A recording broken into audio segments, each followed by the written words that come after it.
오늘 말씀의 제목은 일곱 대접 심판의 시작입니다.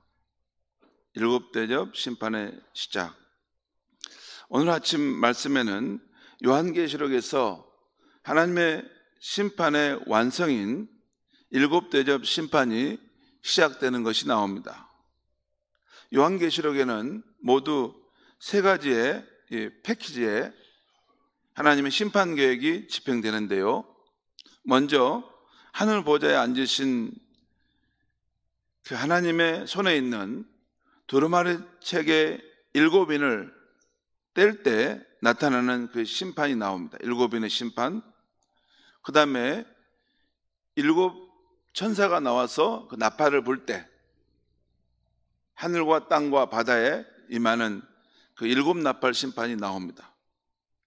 그리고 오늘 본문에 나오는 또 일곱 천사가 그 각각 대접을 받았는데 그 일곱 대접을 차례로 부을 때 하늘과 땅과 이 세상에 임하는 그러한 최후의 심판의 모습이 나오죠.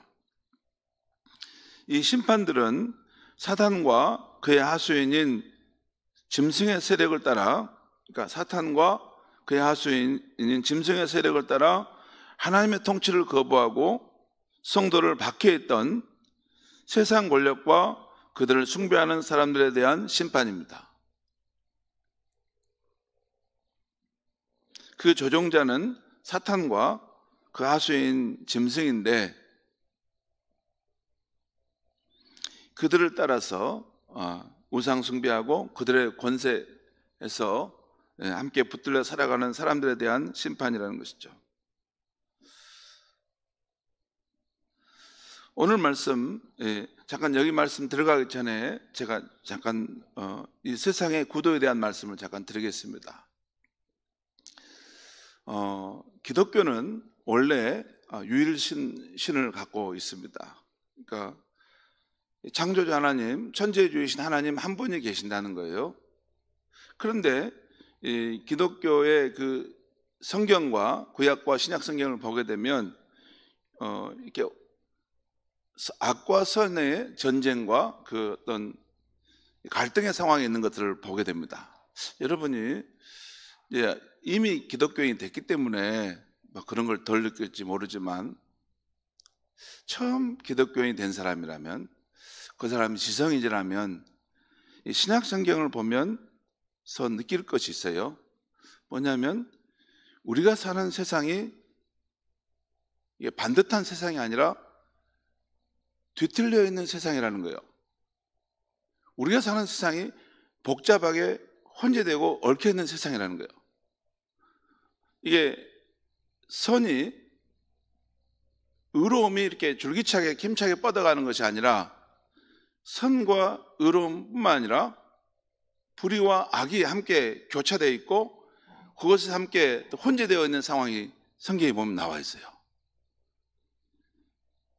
우리는 이미 이 기독 신앙 안에 들어왔기 때문에 그냥 이렇게 읽어가는데 성경을 보면요 좀 신기한 면이 있습니다. 신약 성경을 특별히 보면 이렇게 악과 선이 교차되고 막 이렇게 갈등하고 서로 전쟁을 한다는 느낌이 들 때가 있어요. 그리고 계속 성도들로 하여금 이 세상의 이 상황이 영적 전쟁에 있기 때문에 여러분은 깨어 있으십시오. 마귀에게 틈을 주지 마십시오. 마귀가 삼킬 자를 잡으려고 우리 주변에 있습니다. 그런 표현이 계속 나오죠. 그게 성경입니다. 그게 우리 기독교 세계관이에요. 그 부분은 이제 제가 복잡하게 설명하지 않겠습니다. 원래 한 하나님이 세상을 통치했는데 그리고 그를 따르는 천사들과 그 하나님 지으신 세상에 있었는데 이 세상이 창조되기 전에 그 천사들의 일정한 무리가 하나님을 대적하고 반역을 시작한 거예요. 그래서 하나님이 지으신 이 세상 우주 가운데 그러한 영적인 갈등과 전쟁의 상황이 있게 된 것입니다. 그리고 그 하나님을 대적하는 그런 세력의 우두머리가 사단이고 또 그를 따르는 졸개들이 있는 거죠. 하수인들이 있는 거죠. 그런데 그 사단이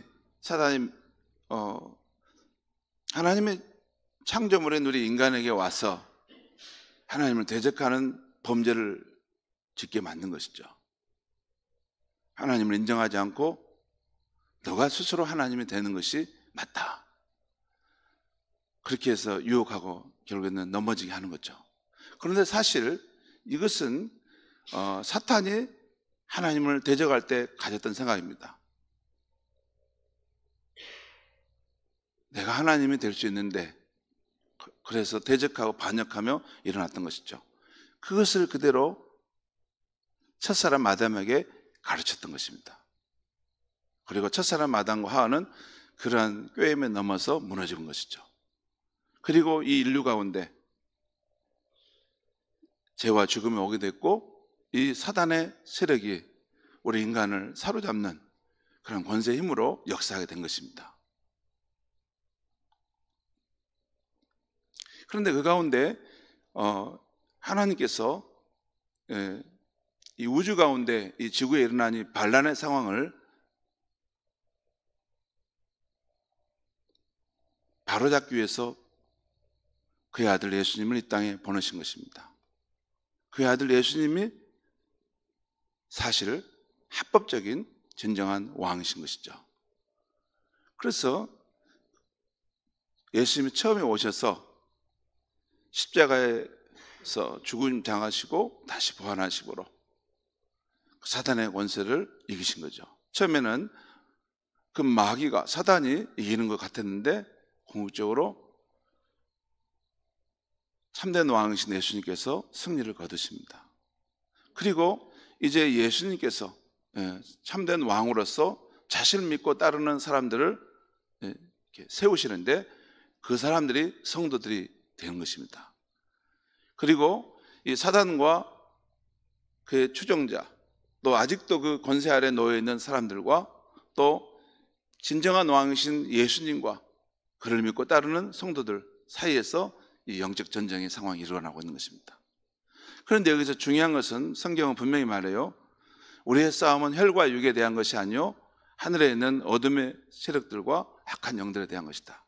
그러니까 사람을 보고 싸우는 것이 아니라는 것입니다.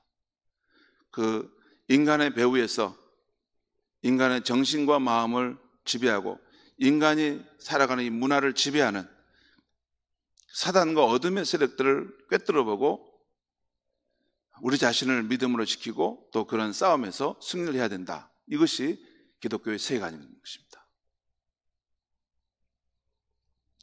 그런 상황 속에서 오늘 이 말씀들이, 요한계시록 말씀들이 주어지고 있는 거죠.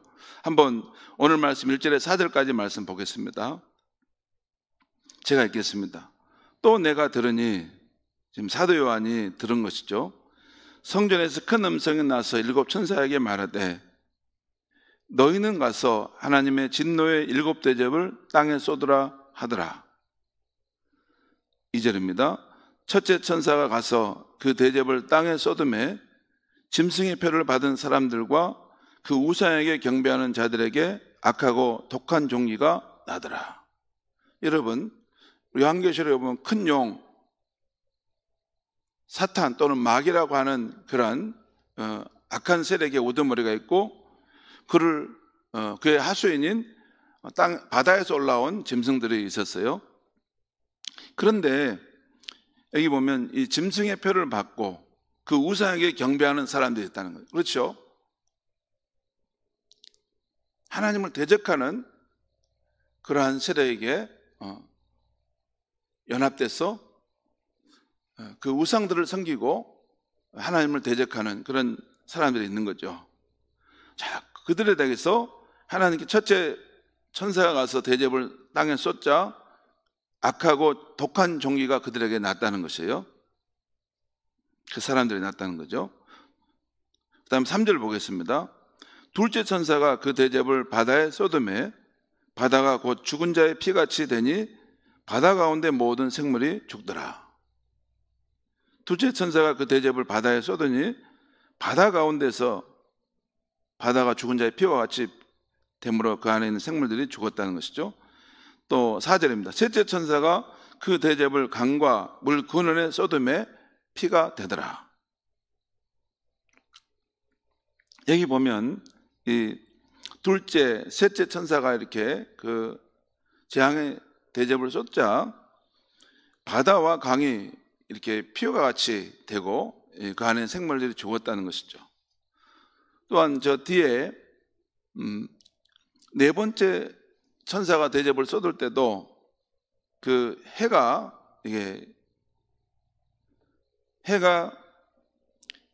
그 영향을 받아서 더 뜨거워졌다는 것이 나옵니다. 여러분, 사실 이 세상은 원래는 중립적이었어요. 원래는 하나님이 지으신 좋은 세상이었는데 인간이 탐욕과 죄를 짓게 됨으로써 이 세상이 함께 저주를 받고 고통을 받게 되는 것이 기독교 세계관입니다. 여러분, 우리가 지금 요즘에 폭염, 폭우들을 경험하고 지구촌이 굉장히 이것들로 인해서 고통을 당하죠. 인간이 탐욕과 죄로 인해서 이 세상에 이런 세상이 어려워졌고 땅이 어려워졌는데 그 자연의 역습을 우리가 지금 받고 있는 것입니다. 아무튼 그런 상황이 지금 됐다는 거예요. 자, 5절부터 7절까지 또 말씀 보겠습니다. 내가 들으니 물을 차지한 천사가 이르되 전에도 계셨고 지금도 계신 거룩하신 이여 이렇게 심판하시니 의로우시도다. 하늘의 천사가 이 하나님의 심판이 의롭다라는 거 지금 경배하는 거죠. 6절 보겠습니다. 그들이 성도들과 선지자들의 피를 흘렸으므로 그들에게 피를 마시게 하는 것이 합당하니이다 하더라. 그러니까 세상 권력과 그 우상 숭배하는 자들, 그들이 성도들과 선지자들의 피를 많이 흘렸다는 것입니다. 핍박하고 죽였다는 거죠. 그리고 그들을 심판하는 것이 합당합니다. 여러분, 지금 이 요한계시록의 그 서신은 AD 95년경 로마 제국의 도미티아누스 황제 때, 그러니까 로마 제국이 예수를 믿는, 예수를 만왕의 왕이다 믿는 그 신앙을 보고 황제 숭배 사상을 가진 그들이 큰 박해를 냈죠. 박해를 내고 많이 죽였습니다. 아무 죄가 없는 그런 크리스천들을 많이 죽였어요. 단지 인간 황제를 숭배하지 않고 다른 예수를 숭배한다는 이유 때문에. 그래서 그 합당한 보복을 하는 것이 맞다라고 지금 말씀하는 거죠. 7절 보겠습니다. 또 내가 들으니 제단이 말하기를, 제단에서 무슨 소리가 났다는 거예요? 그러하다 주 하나님 곧 전능하신 이시여 심판하시는 것이 참되시고 의로우시도다 하더라. 여러분, 여기 보면 지금 여기 짐승의 표를 받은 사람, 그 짐승의 우상에 경배하는 사람에 대해서 하나님께서 그 심판하고 있는 내용이 나오는데, 여러분, 이 짐승이라는 이 존재가 그 요한계시록 11장부터 나오는데, 거기 보면 예수를 증거하던 그 두 증인이 나와요. 바벨론 도시 한복판에서 예수를 증언하던 두 증인이 나오는데 그들을 죽입니다. 또한 성도들을 박해합니다. 또한 이 짐승인 요한계시록 17장에 가면 이 짐승이 어떻게 바뀌냐면 음란한 여자 바벨론으로 이게 자기를 변신합니다. 바벨론으로 변신하면서 성도들의 피와 예수 증인들의 피에 취해 있는 모습이 나와요. 그것이 요한계시록 17장 6절에 나옵니다. 그리고 사탄의 무대했던 세상 권력이 멸망하는 자리, 그 자리에서 선지자들과 성도들의 피가 발견되는 것이 요한계시록 18장 24절에 보면 또 나옵니다.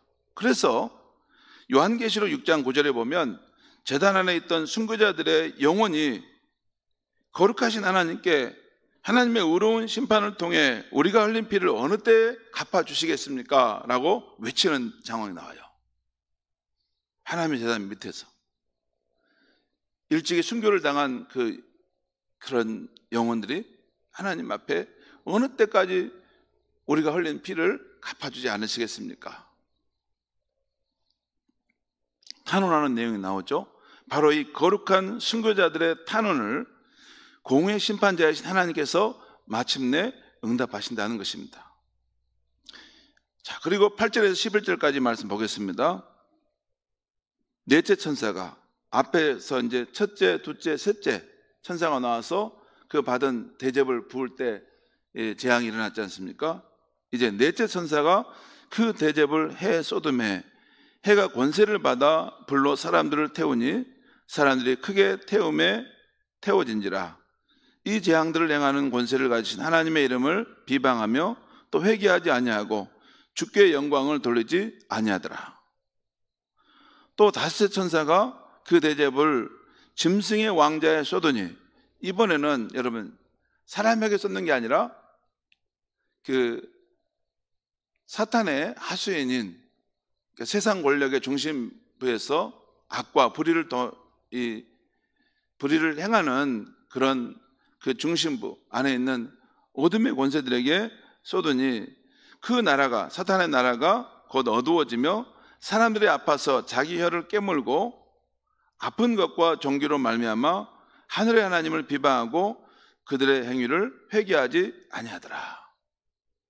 여러분, 요한계시록 말씀을 볼 때 항상 우리가 주목해야 될 것은 이 사단과 그의 하수인 짐승과 그를 따르는 이 세상 권력과 그 우상 숭배에 참여하는 사람들이 이게 두 부류가 나눠집니다. 그러니까 그들 가운데서, 보이지 않는 가운데 그들을 조종하고 그들을 악한 길로, 하나님을 대적하는 길로 이끌어가는 그러한 어둠의 권세가 있고, 또 우리 눈에 보이는 그런 모습으로 그 사람들이 그 악에 편승하여 불의를 행하는 모습이 있다는 것입니다. 그런데 하나님께서 때로는 그 사단과 그 짐승의 세력에 대해서 심판을 내리기도 하고, 때로는 그를 추종하는 이런 사람들에 대해서 하나님을 부정하고 또 불의와 악을 행하고 또 이 세상에 사람들을 죽이고 파괴하는 그런 사람들에 대해서도 하나님이 응당한 심판을 내리신다는 것입니다. 이것이 오늘 말씀의 내용이에요. 그런데 그들이 마지막까지 회개하지 않는다는 것입니다. 성도 여러분, 오늘 요한계시록 말씀을 통해서 하나님께서 우리에게 주시는 영적 교훈은 무엇인가 두 가지 정도 말씀드리려고 합니다. 첫째는 보이지 않는 것 같아도 우리가 믿는 하나님은 이 세상 역사와 그 활동을 다 아시는 분으로 때가 되면 잘못된 것을 바로 잡으시는 분이시라는 것입니다.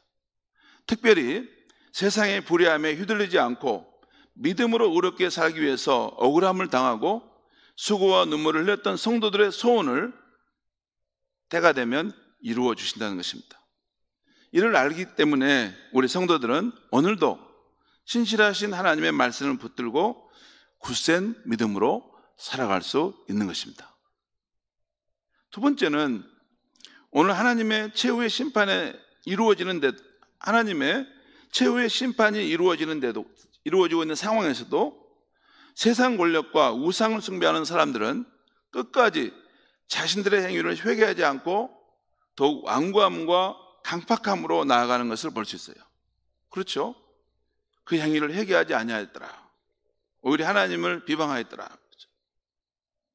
마치 출애굽 때의 바로 왕이 재앙을 받을수록 더 완고해지듯이 말입니다. 출애굽기를 보면 여러 가지 고통스러운 재앙을 당했기 때문에 회개하고 돌아올 때가 되었는데도 그 바로 왕은 끝까지 그 강팍한 마음을 갖고 갑니다. 그것이 출애굽기에 나오는 중요한 부분, 인간의 마음 속에 있는. 여러분, 바로 왕의 모습은 사실 그 인간의 모습의 한 면을 말해요.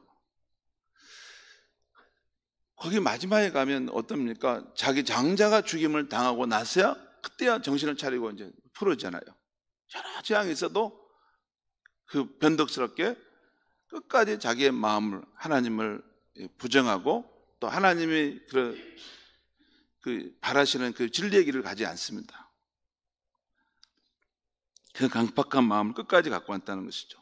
성도 여러분, 히브리서 3장 13절에 보면 오직 오늘이라 일컫는 동안에 매일 피차 권면하여 너희 중에 누구든지 제 유혹으로 완고하게 되지 않도록 하라 하는 말씀이 있어요. 우리에게도 죄의 유혹이 있고 사단이 우리의 마음을 붙들 때 우리의 마음이 완고해질 수 있는 면이 있다는 것입니다. 강팍해지는 면이 있다는 것입니다. 여러분, 반드시 기억하십시오. 우리의 마음이 이렇게 맺혀 있는 것을 풀지 않고 자기 마음의 그 빗장을 꽉 잡고 절대 열지 않는 그 마음, 그 완고함 속에는 반드시 사탄과 어둠의 영들이 그것을 조종하고 있다는 것을 놓치면 안 됩니다. 우리가 이 광야 인생길을 지날 때 이 완고함, 강팍한 마음이 되지 않도록 늘 경계해야 할 줄 믿습니다. 기도하겠습니다. 하나님 아버지, 이 아침에 우리가 하나님 말씀을 듣고 갑니다. 하나님 아버지, 우리가 살아가는 이 세상이 보이지 않지만 영적 전쟁 가운데 있고 하나님과 그를 따르는 성도들, 또 마귀와 그를 따르는 세상 권력과 숨어서 악을 행하는 그런 사람들 사이에 치열한 영적 전쟁이 있고, 또 우리가 믿음을 지키려면 주님, 우리가 늘 깨어 있어야 되고 그 상황 속에서 때로는 어려움을 당할 수 있다는 것을 말씀해 주셨습니다. 하나님 아버지, 어떤 상황 속에서도 하나님께서 그 모든 상황을 지켜보시고 때가 되면 당신의 백성들을 붙들고 구원하기 위해서 오신다는 사실을 기억하고 끝까지 주 예수를 믿는 믿음으로 나아갈 수 있게 하여 주시옵소서. 혹시라도 우리의 마음에, 강팍한 마음에 무슨 걸리는 것이 있다면 혹시 그게 사단이 내 마음의 빗장을 붙들고 있는 것인지 아닌가를 분별하게 하시고 그것을 끊어낼 수 있는 주 예수를 향한 믿음이 우리 안에 다시 한번 있게 하여 주시옵소서. 예수님의 이름으로 기도합니다. 아멘.